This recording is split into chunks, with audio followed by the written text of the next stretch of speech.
Good morning friends. Hello, कैसे हो दोस्तों। हम आ गए हैं दीर्घजीवित अध्याय में।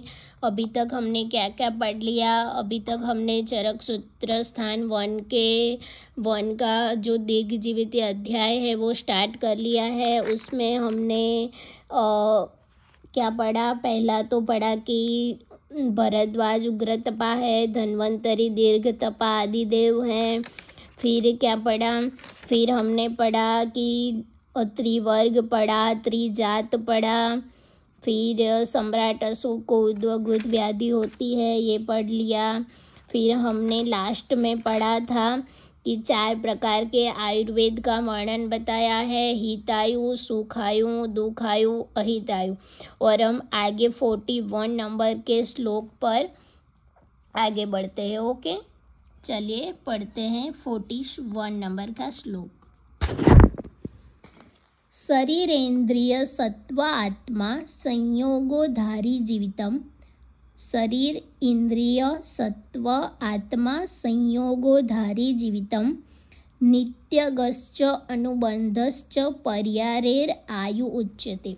ओके, यहाँ पे इस श्लोक में क्या बताया है, तो आयु की डेफिनेशन बताई है। आगे के श्लोक में हमने क्या पढ़ा, आयुर्वेद की डेफिनेशन पढ़ी।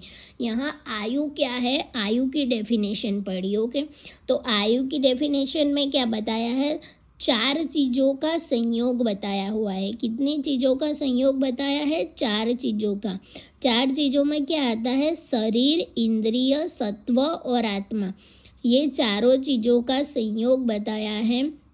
उसमें बताया है शरीर इंद्रिय सत्व आत्मा संयोगो आयु उच्चते। आयु को क्या कहते हैं, तो शरीर, इंद्रिय, सत्व और आत्मा, ये 4 चीज़ों का मिलन जो होता है, ये 4 चीज़ों का जो संयोग है उसको आयु बोलते हैं। और आयु के कुछ पर्याय बताए हैं। आयु के पर्याय में क्या बताए हैं, धारी, जीवित, नित्यग और अनुबंध। क्या, धारी, जीवित, नित्यग और अनुबंध, ये 4 आयु के पर्याय बताए हैं। अब आगे का श्लोक नंबर 42, उसमें क्या बताया है, तस्य आयुषः पुण्यतमो वेदो वेद विदाम मतः। यहाँ पे ये वेदो वेद विदाम मत पे सर्कल कर लीजिए। ये वेदो वेद विदाम मत है ना, वो ये कोटेशन रेफरेंस में भी पूछ सकते हैं, ये कोटेशन एक्सप्लेन करके भी पूछ सकते, 10 मार्क्स में, 5 मार्क्स में, 2 मार्क्स में पूछ सकते। बहुत इम्पोर्टेंट है। क्या है, तस्य आयुषः पुण्यतमो वेदो वेद विदाम मतः वक्ष्यते यन् मनुष्याणाम लोक उभयोर हितम। तो ये पूरे श्लोक का मीनिंग मैं बताती हूँ। तस्य आयुषः पुण्यतमो, ये क्या है कि अत्यंत पुण्यजनक, ये आयुर्वेद है ना, वेदो वेद विदाम मत। अगर आप इसको पढ़ते हो ना, तो आयुर्वेद का इम्पोर्टेंस, अगर ये अभी हमने ये चरक सूत्र स्थान 1 जो दीर्घजीवित अध्याय पढ़ा ना, उसमें जो भी श्लोक पढ़े, हिता हितम मानम च यत्रोक्तम वाला जो श्लोक पढ़ा, फिर हमने आयु की डेफिनेशन पढ़ी, फिर हमने त्रिसूत्र पढ़ा, त्रिवर्ग पढ़ा, ये जो सब पढ़ा ना, ये सब हम क्या है कि आयुर्वेद का इम्पोर्टेंस पूछते हैं ना, अगर आयुर्वेद का इम्पोर्टेंस पूछा ना तो हम इसमें ये लिख सकते हैं। ओके, आयुर्वेद के इम्पोर्टेंस में हम लिख सकते हैं। तो इसलिए ये अगर हमने आयुर्वेद को पढ़ा, वेदो वेद विदाम मत, इस वेद को पढ़ा ना, तो लोकयोर उभयोर हितम, ये दोनों लोक में, इहलोक और परलोक, दोनों लोक की अगर हमने पढ़ा, तो हम अभी जी रहे हैं ना, अभी हमारी जो जिंदगी है उसमें भी, और आने वाला जो हमारा जन्म है उसमें भी आयुर्वेद आपको हेल्पफुल होगा, ऐसा बोला है। यहाँ पे क्या बोला है, लोकयोर उभयोर हितम पुण्यतमो, ये जो वेद है ना आयुर्वेद, वो पुण्यतम है।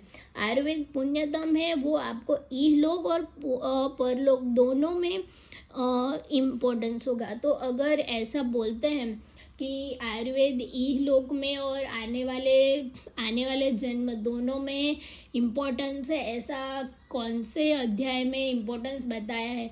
तो चरक सूत्र 1 जो दीर्घजीवित अध्याय है ना, उसमें बताया है, ऐसा आप लिख सकते हैं। और ऐसा कि सिर्फ चरक में नहीं, सूत्रस्थ सुश्रुत ने भी बताया है। सुश्रुत में भी ऐसा ही बोला है। सुश्रुत में बोला है कि अत्र आयतम इह ऐहिकम आयुष्मिकम च श्रेयसः।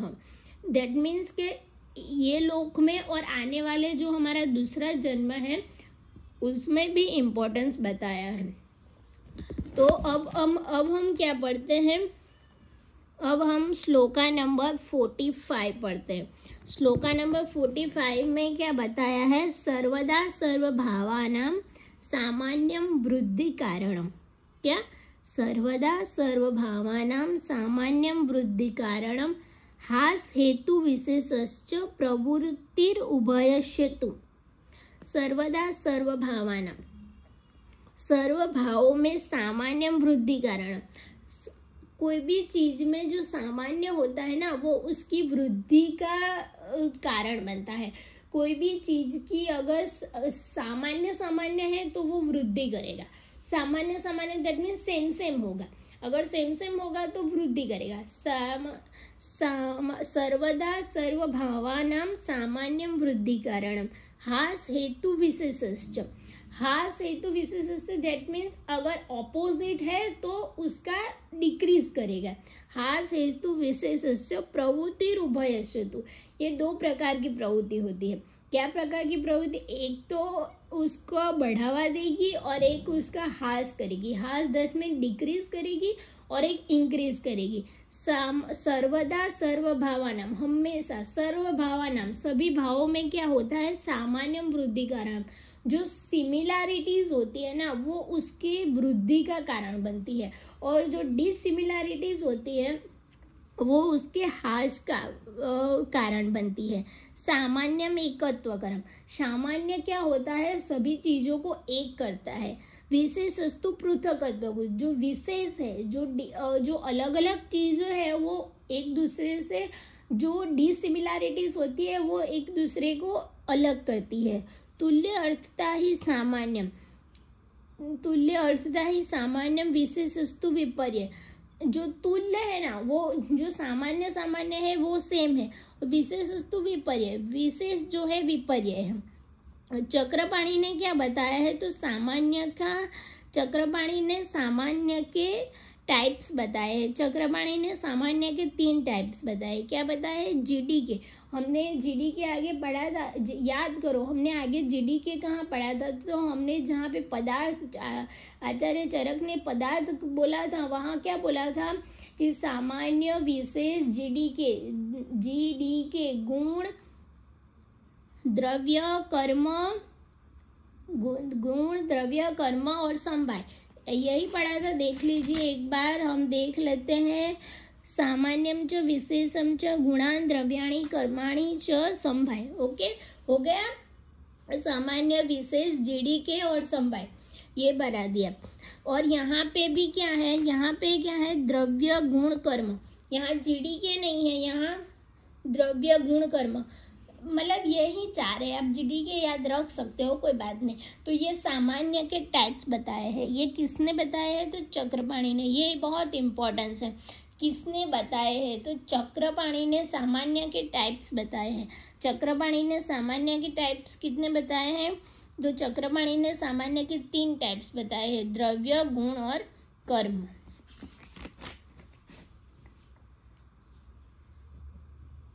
और न्याय दर्शन में 2 प्रकार के सामान्य बताए हैं। आचार्य चक्रपाणी ने 3 प्रकार के सामान्य बताए हैं, द्रव्य, गुण, कर्म। और क्या बोला मैंने? न्याय दर्शन में सामान्य के 2 प्रकार बताए हैं, पर सामान्य और अपर सामान्य। कितने सामान्य बताए हैं? पर सामान्य और अपर सामान्य। ये किस में बताया है? न्याय दर्शन में। तो हमें दो प्रकार या 2 जो है उसको याद रखना है। एक तो बताया है चक्रपाणी ने एक है हमारे चक्रपाणी ने क्या बताया, तो चक्रपाणी ने सामान्य के टाइप्स बताए हैं 3। चक्रपाणी ने सामान्य के 3 टाइप्स बताए हैं। क्या क्या बताए चक्रपाणी ने सामान्य के 3 टाइप्स में, द्रव्य, गुण और कर्म। और फिर आता है हमारा न्याय दर्शन। न्याय दर्शन में सामान्य के 2 प्रकार बताए हैं। सामान्य के 2 प्रकार में क्या है, पर सामान्य और अपर सामान्य। एक है पर सामान्य और एक है अपर सामान्य।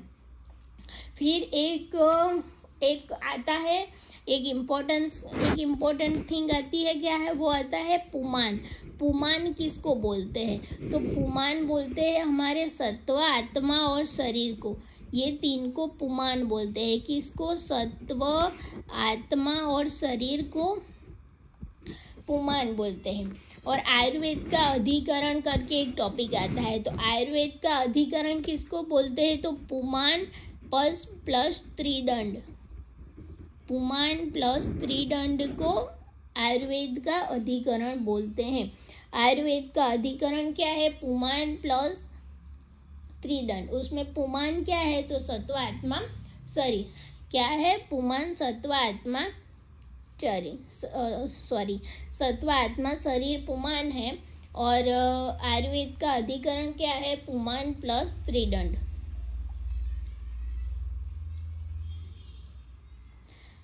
अब श्लोका नंबर 47 पढ़ते हैं। उसमें बोला है, ख आदि ने आत्मा मनः कालो दिशश्च द्रव्य संग्रह सेन्द्रियम चेतनम द्रव्यम निरिंद्रियम अचेतनम।